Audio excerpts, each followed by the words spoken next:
Hello everyone, कैसे हैं आप सब। My name is Rahul Kumar और आप मुझे देख रहे हैं केमिस्ट्री द मैजिक चैनल पर। सॉलिड स्टेट चैप्टर को कंटिन्यू करते हुए आज हम शुरू करने वाले हैं नया टॉपिक। और आज का हमारा टॉपिक है पोजीशन ऑफ वॉइड्स। तो चलिए सबसे पहले शुरू करते हैं। Position of voids.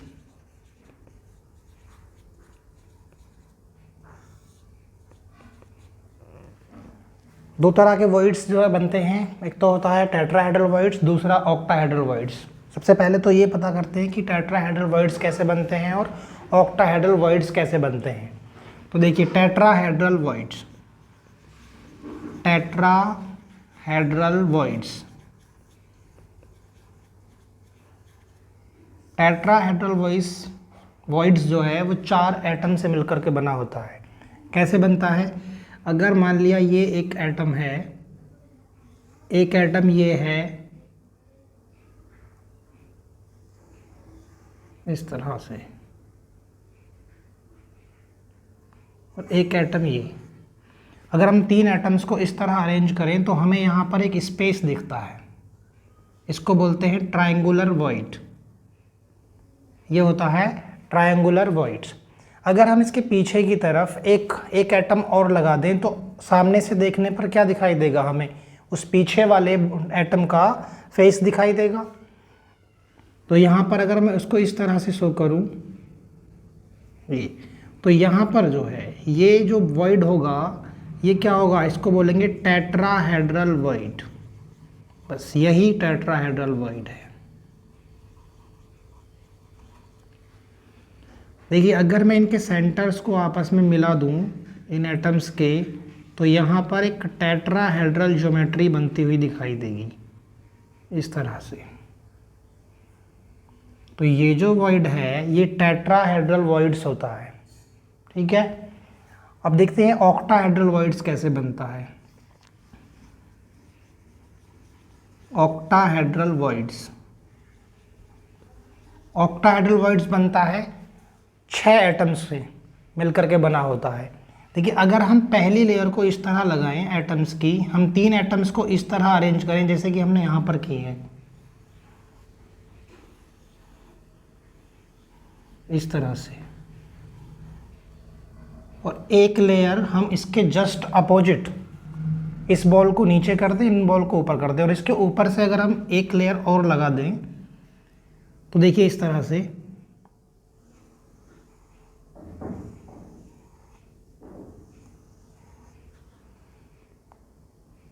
तो यहाँ पर जो वॉइड बनेगा, यहाँ पर जो वॉइड बनेगा वही क्या होगा? ऑक्टाहेड्रल वॉइड होगा। इस तरह से डायग्राम थोड़ा क्लियर नहीं है, मैं इस तरह बना देता हूँ। चलो इसको रब करके दोबारा बना देता हूँ। अगर हम इस तरह से एक एटम ये है, एक एटम ये, और एक एटम यहाँ पर ये, इस तरह से इसके ऊपर जस्ट इसको अगर हम पलट के लगा दें इस तरह से, ऐसी ही एक लेयर, मतलब कि ये वाला जो बॉल्स है वो यहाँ पर, या एटम कुछ भी मान सकते हैं हम इसे, एक यहाँ पर और दूसरा यहाँ पर, ये जो है देखिए यहाँ पर ये जो स्पेस दिख रहा है ये क्या है? ये ऑक्टाहेड्रल वॉइड्स है। यहाँ पर ये ऑक्टाहेड्रल वॉइड्स होता है। तो ऑक्टाहेड्रल जो है वो 6 एटम से मिलकर के बना होता है, और टेट्राहेड्रल वॉइड जो है वो 4 एटम से मिलकर बना होता है। अब हमें ये चेक करना है कि किसी भी यूनिट सेल में इनकी पोजीशन कहाँ होती है। तो चलिए सबसे पहले चेक करते हैं टेट्राहेड्रल वॉइड्स की पोजीशन।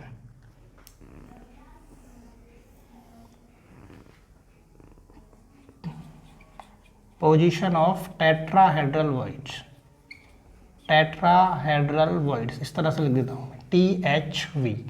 तो टेट्राहेड्रल वॉइड्स जो है वो यूनिट सेल में कहाँ बनता है? बॉडी डायगोनल पर बनता है। टेट्राहेड्रल वॉइड्स की जो पोजीशन है वो बॉडी डायगोनल पर होती है। बॉडी डायगोनल, ये बॉडी डायगोनल पे बनता है। कैसे बनता है? देखिए मैं इसकी दोनों की, एक बॉडी डायगोनल पर 2 टेट्राहेड्रल वॉइड्स बनते हैं। देखिए ज़रा, अगर ये यूनिट सेल है तो इसमें टेट्राहेड्रल वॉइड्स की पोजीशन कहाँ होगी? बॉडी डायगोनल पर। बॉडी डायगोनल क्या है इसके लिए? देखो ये एक पूरा बॉडी डायगोनल हो सकता है, तो यहाँ पर कैसे बनेगा? देखो ये एक एटम, एक इस फेस का एटम और एक इस फेस का एटम और एक ये वाला फेस यहाँ पर, ये बैक वाला फेस हो सकता है। तो यहाँ जो वॉइड्स बनेगा आप देखेंगे यहाँ पर एक टेट्राहेड्रल शेप बनता हुआ दिखाई देगा। ये जो वॉइड होगा ये क्या है? इसी को बोलते हैं टेट्राहेड्रल वॉइड्स। यहाँ पर तो एक बॉडी डायगोनल पर एक तो यहाँ बन गया, ऐसा ही एक टेट्राहेड्रल वॉइड्स हमें यहाँ भी देखने को मिलेगा। तो देखिए ये एक एटम और एक ये एटम इस फेस का, एक इस तरफ इस फेस का एटम और एक ये सामने वाला फेस। या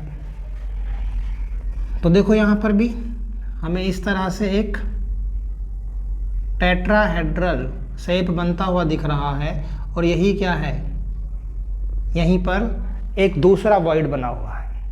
तो मतलब हम देख सकते हैं कि एक बॉडी डायगोनल पर दो टेट्राहेड्रल्स वॉइड्स जनरेट हो रहे हैं। एक बॉडी डायगोनल पर दो टेट्राहेड्रल वॉइड्स बनते हैं। देखिए अगर बॉडी डायगोनल की लेंथ पूरी, यहाँ पर बॉडी डायगोनल की लेंथ जो है वो क्या होती है? पूरी लेंथ, यहाँ से यहाँ तक की जो लेंथ होती है वो क्या होती है? √3a। ये पूरी, अगर हम एक बॉडी डायगोनल की लेंथ को देखें तो वो कितना होता है? √3a होता है। तो अब हम इन पोजीशंस, इन वॉइड्स की पोजीशन को देखें तो ये कहाँ बनते हैं? देखिए अगर यहाँ पर ये क्या है? बीच में पॉइंट होता है सेंटर पॉइंट, जिसको क्या होता है? बॉडी डायगोनल का सेंटर पॉइंट होता है ये। और यहाँ से यहाँ तक, मतलब इनकी अगर पोजीशन देखें दोनों की तो क्या होगा? इधर से देखो √ यहाँ पर है, अगर मान लिया ये एक ये वॉइड से और एक ये वॉइड से, और यहाँ पर बीच में ये क्या है? इसका बॉडी डायगोनल। ये यहाँ पर भी बॉडी डायगोनल का वॉइड से, जो कि कहाँ बनेगा? कौन सा बनता है? ऑक्टाहेड्रल। वो मैं अभी बताने वाला हूँ आगे। तो इसकी जो पोजीशन होगी वो क्या होगी? √3a/4। और यहाँ पर भी इसकी जो पोजीशन होगी वो क्या होगी? √3a/4। यहाँ पर इतनी लेंथ पर बनेगा ये एक वॉइड बनेगा √3a/4 पर, इधर से उधर से भी √3a/4 पर एक वॉइड्स बनने वाला है। ठीक है, सबको समझ में आ गया? बड़े ध्यान से ज़रा इसको चेक कीजिए। अब हमें देखना है position of octahedral void. Position of octahedral void. Octahedral voids कहाँ बनते हैं? तो देखिए ऑक्टाहेड्रल वॉइड्स कहाँ बनेगा? इसकी पोजीशन कहाँ होती है? एक तो होता है एज सेंटर पर, एज सेंटर पर, और दूसरा बनता है बॉडी डायगोनल पर। अभी मैं दोनों की पोजीशन दिखाने वाला हूँ, दोनों को बना के दिखाने वाला हूँ। कहाँ बनेगा? देखिए अगर एक ये यूनिट सेल है,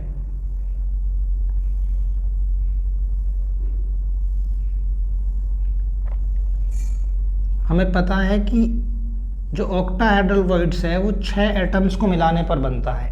6 एटम्स को मिला करके बनता है। कैसे? मैं केवल वही पोजीशन, वही फेस या वही एटम्स शो करने वाला हूँ जिनसे कि वॉइड्स बनेगा। तो देखो एज के सेंटर पे चेक करते हैं। एज सेंटर मतलब मान लिया अगर ये क्या है? एक एज है, तो एज के सेंटर पर बनेगा यहाँ पर। तो देखो एक पार्टिकल्स तो क्या है? ये, और एक पार्टिकल्स ये है। एक इस तरफ फेस वाला और एक इस तरफ फेस वाला। एक इसके साइड में अगर कोई यूनिट शेल लगा हो तो एक यहाँ ये साइड के फेस वाला, और एक इसके ऊपर भी अगर एक यूनिट सेल हो तो यहाँ से एक फेस बनेगा, तो वहाँ पर ये। अब देखिए अगर इसको हम यहाँ पर थोड़ा सा इस तरह, अगर हम इनको आपस में मिला दें इस तरह पर, देखो दूसरे पेन का यूज करता हूँ यहाँ पर, इसको इससे मिला दें, इसको इससे, इसको इससे और इसको इससे, तो यहाँ पर एक प्लेन बनता हुआ दिख रहा है ना। और इनको अब आपस में मिला दें सबको, देखो इनके सेंटर्स को, यहाँ से ये इसके साथ के साथ इसके साथ, इसके साथ, और ये इसके साथ, यहाँ पर ये इससे, और ये इसको इससे। तो क्या हुआ, यहाँ पर एक ऑक्टाहेड्रल शेप बनता हुआ दिख रहा है, तो बन गया हमारा ये एक ऑक्टाहेड्रल वॉइड्स। तो कहाँ पोजीशन है इसकी, देखो ये एज के सेंटर में बिल्कुल, यहाँ पर लिखता हूँ, ये क्या होगा, ऑक्टाहेड्रल वॉइड की पोजीशन होगी ये। ठीक, इसके बाद आगे दूसरा जो बनता है वो कहाँ बनता है, बॉडी डायगोनल पर। बॉडी डायगोनल मतलब यहाँ पर बनेगा। तो चलो उसे भी देखते हैं वो कैसे बनेगा। देखिए देखिए यहाँ पर ये एक फ्रंट फेस, दूसरा बैक फेस, एक ये साइड वाले फेस का एटम और एक इस साइड वाले का एटम। तो देखिए इसको भी देखिए जरा, यहाँ से अगर हम इसको यहाँ से यहाँ तक इसको अगर हम मिलाएं तो यहाँ पर एक फेस बनता हुआ दिखेगा, सॉरी एक प्लेन बनता हुआ दिख रहा है यहाँ पर एक, ये एक प्लेन। अब देखो इनको भी आपस में मिलाएं, इनके सेंटर्स को कैसे, इसको इससे मिलाएं, को इससे मिलाएं, इसको इससे, इसको इससे और इसको इससे, ये। तो देखिए यहाँ पर भी हमें क्या है, एक और ऑक्टाहेड्रल वॉइड्स दिख रहा है। ठीक है, तो ये बॉडी सेंटर्ड वाला था और ये क्या है, ये एज सेंटर वाला था। ये बिल्कुल बॉडी के सेंटर में बन रहा है। ठीक है, अच्छा ये रह गया इधर यहाँ पर। तो इसकी जो पोजीशन है ये क्या होगी, देखो ऑक्टाहेड्रल, यहाँ पर ये एक ऑक्टाहेड्रल होगा। सबको समझ में आ गया। देखा यहाँ पर ये जो है वो एज सेंटर वाला है और ये बॉडी सेंटर वाला ऑक्टाहेड्रल है।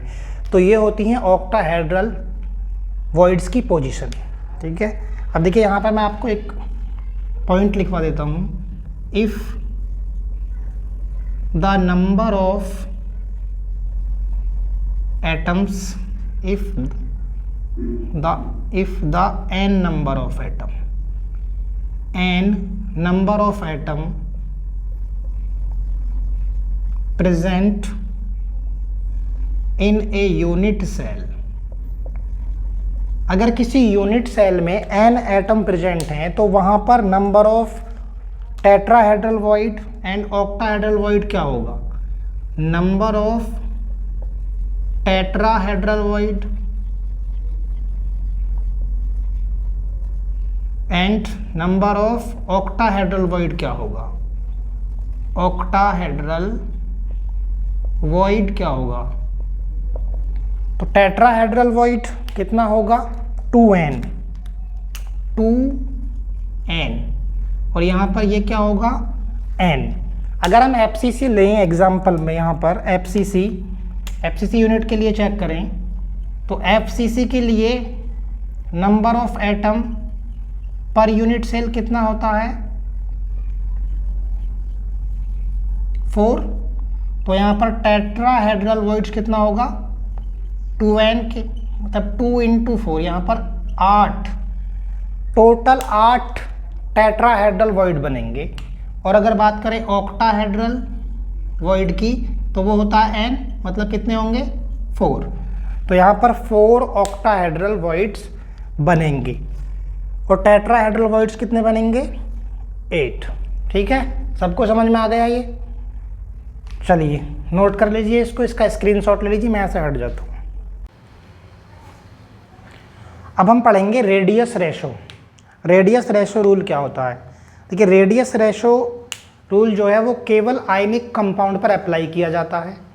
आयनिक कंपाउंड जैसे NaCl है, KCl है, केवल ऐसे ही कंपाउंड्स पर, या CHCl और भी बहुत सारे कंपाउंड्स हो सकते हैं, उन पर अप्लाई किया जाता है। रेडियस रेशो क्या है, a ratio of radius of cation to radius of anion is called radius ratio.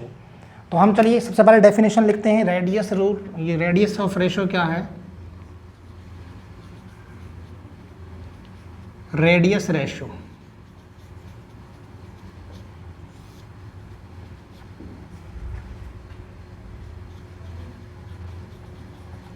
the ratio of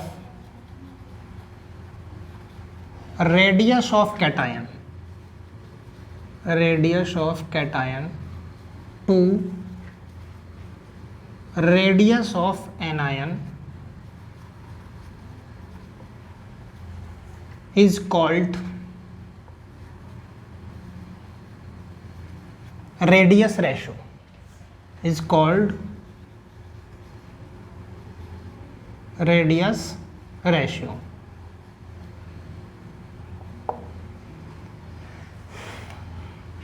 If the radius of cation is equal to RC, अगर आप कैटायन की रेडियस को RC मान लें,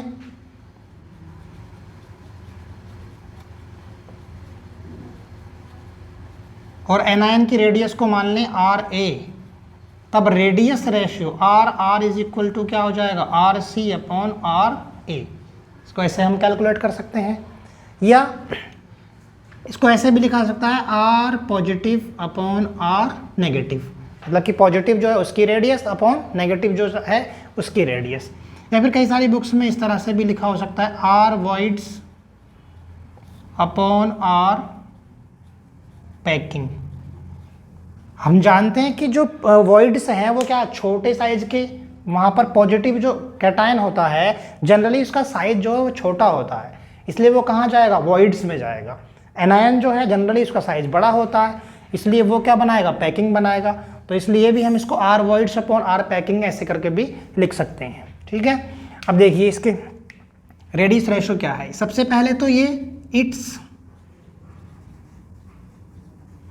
apply only at ionic compound, ये केवल ionic compound पर ही apply किया जाता है, आयोनिक कंपाउंड्स। एग्जाम्पल हो सकते हैं इसके NaCl, KCl, CHCl। तो मतलब ये केवल आयोनिक कंपाउंड पर ही अप्लाई किया जाता है। दूसरा है it is also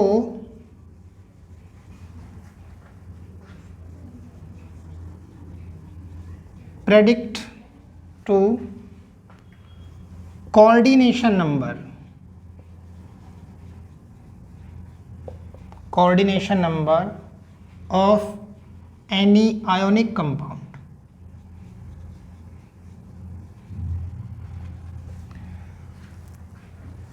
radius ratio निकाल करके हम किसी आयोनिक कंपाउंड का कोऑर्डिनेशन नंबर भी हम निकाल सकते हैं, बहुत आसान है। तो इसलिए ये कोऑर्डिनेशन नंबर निकालने के लिए भी हेल्पफुल होता है।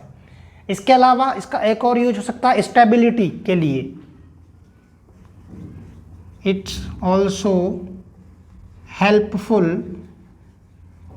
to determine the stability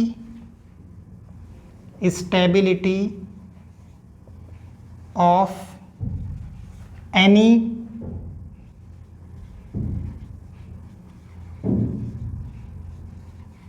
ionic crystal structure। किसी भी आयनिक क्रिस्टल स्ट्रक्चर का स्टेबिलिटी को काउंट करने में, स्टेबिलिटी चेक करने में रेडियस रेशो बहुत हेल्पफुल है।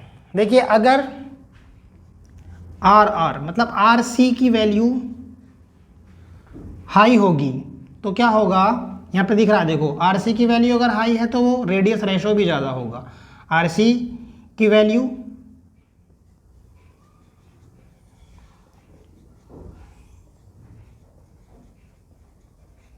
तो क्या होगा, रेडियस रेशो भी हाई होगा। ठीक है, रेडियस रेशियो अगर हाई होगा तो कोऑर्डिनेशन नंबर भी हाई होगा, कोऑर्डिनेशन नंबर, और कोऑर्डिनेशन नंबर और रेडियस रेशो अगर ये हाई है तो इस पर क्या होगा, स्टेबिलिटी भी हाई होगी। ये हम पढ़ने वाले हैं आगे। ठीक है, तो ये सबको समझ में आ गया। रेडियस रेशो क्या होता है, the radius of cation, ratio of radius of cation to radius of anion क्या कहलाता है, रेडियस रेशो कहलाता है। अगर हम कैटायन की रेडियस को RC और एनायन की को RA मान ले तो क्या होगा, RR मतलब radius ratio equal to RC upon RA, या फिर R positive upon R negative भी मान सकते हैं। ये केवल आयोनिक कंपाउंड्स पर अप्लाई किया जाता है। इसकी हेल्प से हम किसी भी कंपाउंड का कोऑर्डिनेशन नंबर भी निकाल सकते हैं, और क्या है, स्टेबिलिटी अगर हमें पता करना हो किसी की तो स्टेबिलिटी को भी कैलकुलेट कर सकते हैं।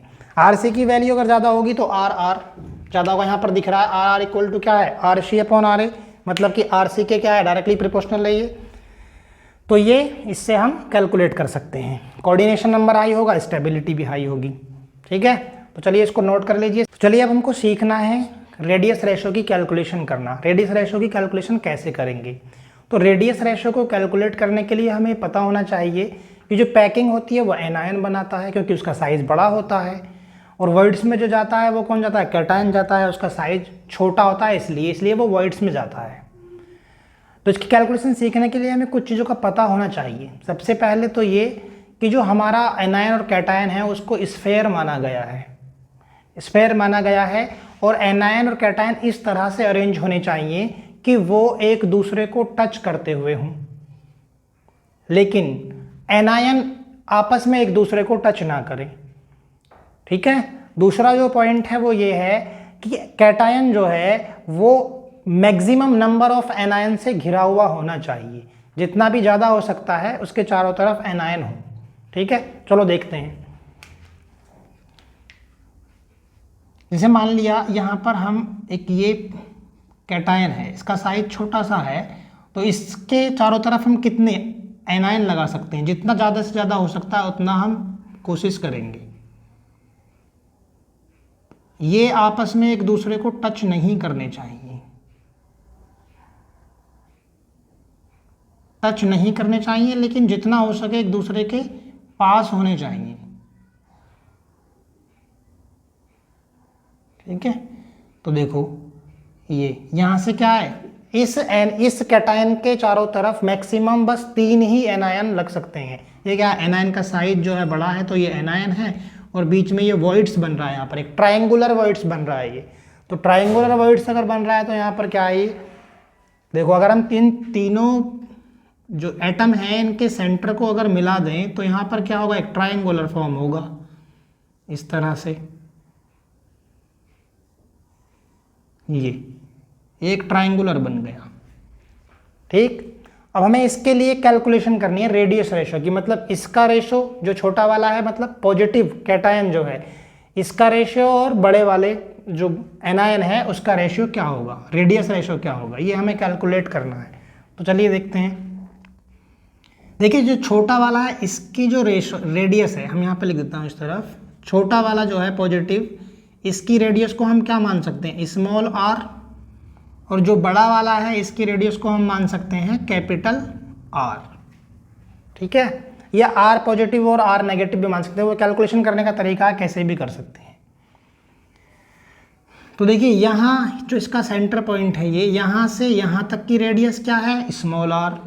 और अगर मैं इसको यहाँ से यहाँ तक जोड़ दूँ इस पॉइंट से, तो इसकी जो पूरे की रेडियस होगी वो क्या हो जाएगी, capital R plus small R. ठीक, और इसकी यहाँ से यहाँ तक इसकी जो रेडियस है वो कितनी होगी, आर, मतलब इसको हम लिखते हैं कैपिटल आर। और ये जो रेडियस होगी वो क्या होगी, capital R plus small R. अगर मैं यहाँ से इस पॉइंट से और इस पॉइंट पर एक परपेंडिकुलर डालूं तो क्या होगा, यहाँ पर एक ट्रायंगल बन जाएगा। देखो ये ट्रायंगल बन जाएगा कि नहीं। यहाँ पर मैं इसको लिख देता हूँ इस तरफ, ये क्या है, जो एनायन है उसकी रेडियस क्या है, कैपिटल आर। यहाँ से एक परपेंडिकुलर डाला है, मतलब कि ये 90 डिग्री हो गया। और ये यहाँ से यहाँ तक जो है, ये मतलब जो छोटा वाला एटम है हमारा कैटायन, वो और एनायन दोनों की रेडियस, जिसको जोड़ने पर क्या आया, आर प्लस आर। ठीक, तो देखिए अब हमें पता है ट्रिग्नोमेट्री के में हमने पढ़ा है कि ये क्या होता है, इसको बोलते हैं हम बेस, ये जो है, और ये होता है हाइपोटेनियस, और ये होता है परपेंडिकुलर।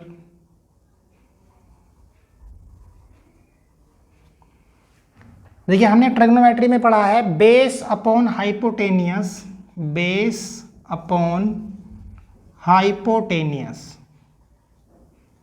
ये किसके इक्वल होता है, कॉस थीटा के इक्वल होता है। ठीक है, तो देखो यहाँ पर ये जो एंगल है ये कितने डिग्री का एंगल है, 60 डिग्री का। और देखो अगर ये वाला एंगल देखें तो इसका क्या है, इसका ये जस्ट हाफ है, तो ये कितना हो गया, 30 डिग्री का एंगल हो गया। तो हम ये लिख सकते हैं बेस कितना है हमारा, आर, हाइपोटेनियस कितना है हमारा, आर प्लस आर, ये हो गया cos 30। ठीक है, cos 30 की वैल्यू कितना होती है, √3/2 R upon R plus R equal to √3/2 equal to √3 R plus R. देखिए यहाँ पर 2r इक्वल टू √3 की वैल्यू 1.732 और ये r प्लस आर। तो देखिए कैलकुलेशन कर लीजिए इसकी, 1.732 capital R plus 1.732 small r, ये हो जाएगा। ठीक है, अब देखिए यहाँ पर ये भी कैपिटल R है, ये भी कैपिटल R है, तो इसको हम इधर ला सकते हैं। इधर लाएंगे तो क्या हो जाएगा, ये माइनस में 1.732 R, 2R में से 1.732 को हम घटाएंगे तो कितना होगा, देखिए मैं चेक कर लेता हूँ एक बार, मैं फ़ोन से कर लेता हूँ कैलकुलेशन। ये होगा 0.268, 0.268। तो यहाँ पर आएगा, इधर क्या है 1.732 स्मॉल r, तो ये हो जाएगा 0.268 capital R equal to 1.732 r। देखिए ये r उधर चला जाएगा, उस r के अपॉन में इसको ऐसा लिख सकते हैं, small r upon capital R equal to 0.268 upon 1.732। और अगर हम इसको डिवाइड करेंगे इससे, तो यहाँ पर जो रेशियो निकल करके आएगा वो आएगा 0.154। ठीक है, तो रेडियस रेशियो जो आएगा वो कितना आएगा, 0.154। ठीक, सबको समझ में आ गया। देता हूँ मैं एक बार यहाँ पर लिख देता हूँ। सबसे पहला पॉइंट हमें ये याद रखना है, cations and anions touch each other but anion and anion must not be, यहाँ पे cations and anions must be touches each other but anions and anions must not be touch each other. एक तो हमें ये याद रखना है कि कैटायंस और एनायंस जो हैं वो एक दूसरे को आपस में टच करें, लेकिन एनायन एनायन आपस में एक दूसरे को टच ना करें। दूसरा जो पॉइंट है वो ये है, cations must be surrounded by maximum number of anions. ठीक है, तो आज के इस वीडियो में बस इतना ही। वीडियो आपको पसंद आया हो तो वीडियो को लाइक करें, शेयर करें और चैनल को सब्सक्राइब कर लें।